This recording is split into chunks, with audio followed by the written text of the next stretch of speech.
we have a poll, and I'll bring it up so that you can see it, folks. This is the question: are central banks underestimating inflation? Answer A, yes, there's too much government spending, and monetary stimulus. B, absolutely, it's structural and we're heading for stagflation. C, no, inflation is a temporary phenomenon linked to supply shocks and worker shortages. So let's give the audience a chance to answer that question. And as they do, panel, how would you have answered the question, Stacey?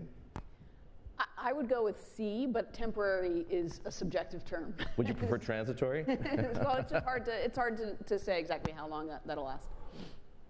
Piyush. I don't agree. So I think inflation is getting to be a lot more structural for two or three, the two or three anecdotal observations. One is a lot of inflation is now wage inflation. I'm seeing wages go up everywhere. Not just in the US, but in our part of the world. I was mentioning before, I announced in December that there'd be no wage increases in my company this year.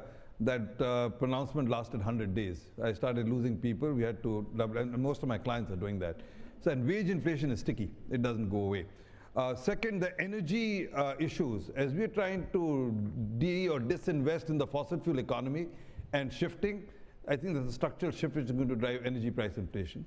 And on the supply chain, all our clients I talk to at the ports, at the ships and so on, I don't think the supply chain is a 1, 2, 3, 4 month issue. It could be 2, 3, 4 quarters.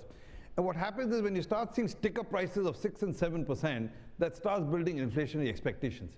And once inflationary expectations get anchored, then you get into the spiral. So I don't think it's such a temporary phenomenon. John, how would you answer? Let's remember, inflation's at a 31-year high, at least the data that came out of the United States.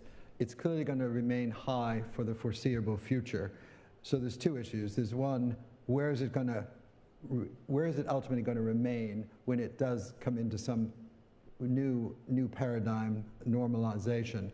I think this global argy-bargy in terms of supply chains, people reestablishing their models, and the sort of deglobalization is going to continue for several years, probably 3 to 5 years. So it's going to be a period of time where inflation is going to be very volatile. So the issue isn't inflation is going to remain high. The issue is where it's going to reset. Will it reset around 2%, which has been the Fed target, or higher than that?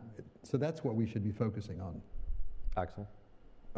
Combination of A and B, except for B, I don't believe we had for stagflation. I think we'll see continued growth. We're going up to our old growth trajectories, but in my view, there is some structural elements that are not just transitory or temporary. And I think we'll have uncomfortably high rates of inflation for 1, 2, 3 years like that.